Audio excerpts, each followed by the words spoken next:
Today, I'm going to share you the last four signs of a false teachers according to Apostle Peter. So we have been talking about signs of false teachers, and the number eight is about these false teachers follows the way of Balaam. Now in verse 15, this is what it says.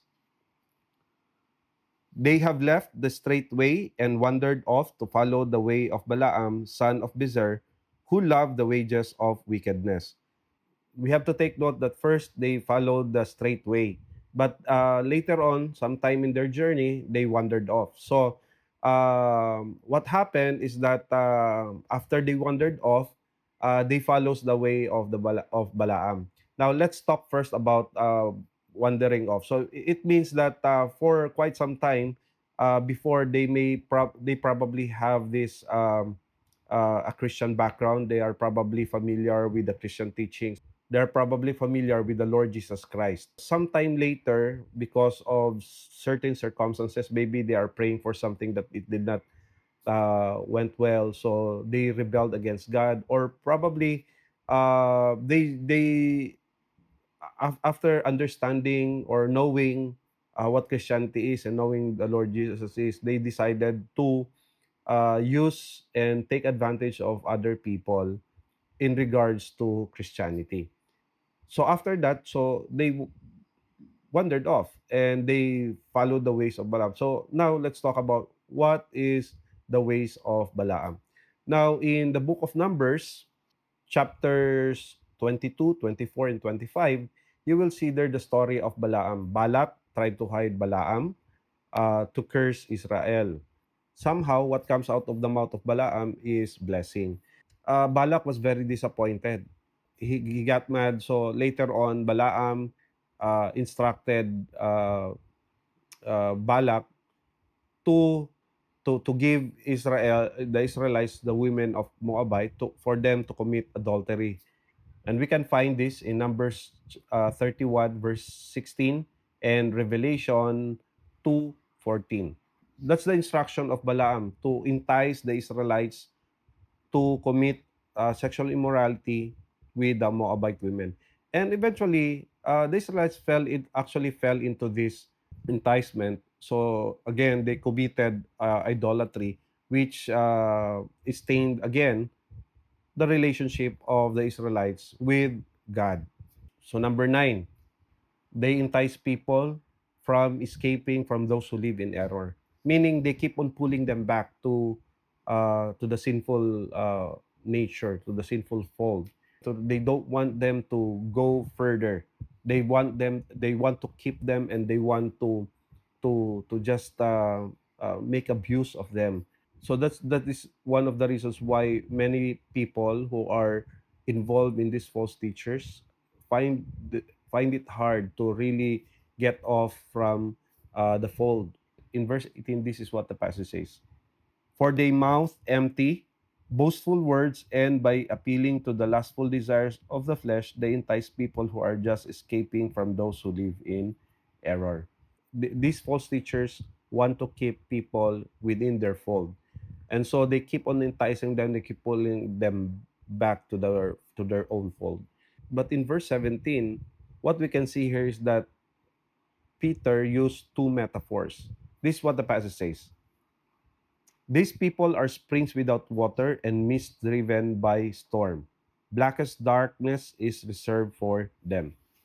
Two metaphors that we can see here. Number one is they are like wells without water.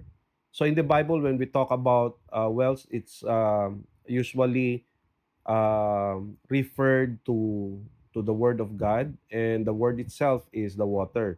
Similarly, with the story of Jesus and the Samaritan woman, Jesus was the living water. The second metaphor is that they are like mists that are driven by the storm. Mists are in comparison to clouds. Clouds brings rain, which means that it brings life. But mists are very thin, some sort of thin clouds, and they are very low. And when the wind comes, they can just easily be driven away. Or if the sun is already up, They will just disappear almost immediately. And that's the comparison of Apostle Peter with these false teachers. They are like this mist that they are here and seemingly good, but they do not bring actually they don't bring life. They will easily be gone. Number 10, they promise freedom, but they themselves are slaves to depravity. Yes, they have this wicked conduct.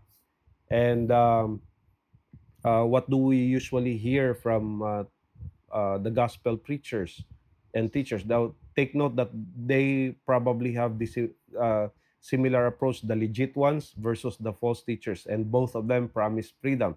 But you can authenticate the message by reading God's word. And if you don't read God's word, it's very likely that you can, be enticed with the teachings that they are giving. So that this is the reason why we need to always go deeper in the Bible. This is what the passage says, verse 19. They promise them freedom while they themselves slaves to depravity, for people are slaves to whatever has mastered them. Now, imagine if there is something that is mastering you, meaning that's taking control over you. Now, of course, it's uh, probably it could be your addiction, or it could be your personal desire, or something like maybe family. So you cannot get over with that. Instead of God controlling you, or instead of following the Lord's way, instead of following God's ways of righteousness, we tend to go astray with so many different reasons. And similarly, these false teachers will entice you for freedom of maybe a slavery, but in the end, you will see that even their conduct does not jive with the message that they are saying. If we are going to be slaves, we are to be slaves of righteousness, not to sin. Because if we are slaves to righteousness, that is true freedom. That is for us to have freedom to love, to have the freedom of joy, freedom of of peace. But if we indulge in sinful things, then there's no freedom at all.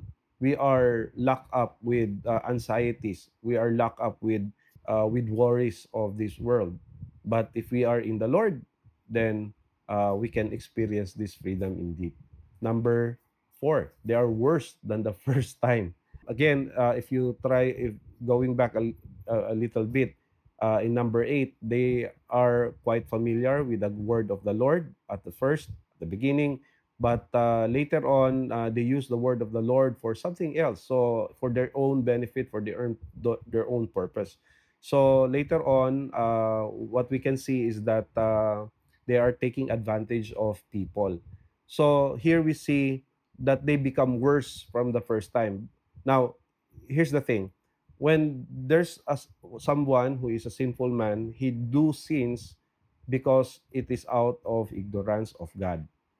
But when someone knows already about God and he does sin, it is usually out of rebellion. And these are those people. They know the Lord. They most likely know, have the acquaintances of who the Lord Jesus Christ is, who is God, but they chose to differ from him. They chose to go to depart from him, and that's what we call rebellion. And the natural outcome is they become worse than the first time that they have known the Lord Jesus Christ. And this is what the passage says about them. If they have escaped the corruption of the world by knowing our Lord and Savior Jesus Christ, and are again entangled in it and are overcome, they're worse off at the end and then than they were at the beginning. In verse 21 to 22, it would have been better for them not to have known the way of righteousness than to have known it and then turned their backs on the sacred command that was passed on to them.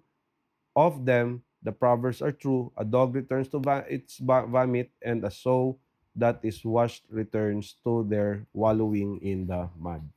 So that's actually the Apostle Peter's description of these false teachers. So I hope that it these signs of false teachers is something that will help us identify and spot these false teachers. Again, perhaps they have similar message, but not quite as the same. We need to dig deeper in the Bible. We need to know more about the Lord, and we need to have more knowledge about the Lord. And we can do this by studying and by training. So I hope that you enjoyed this video, and more learnings to come. Click the subscribe button, and I'll see you in my next video.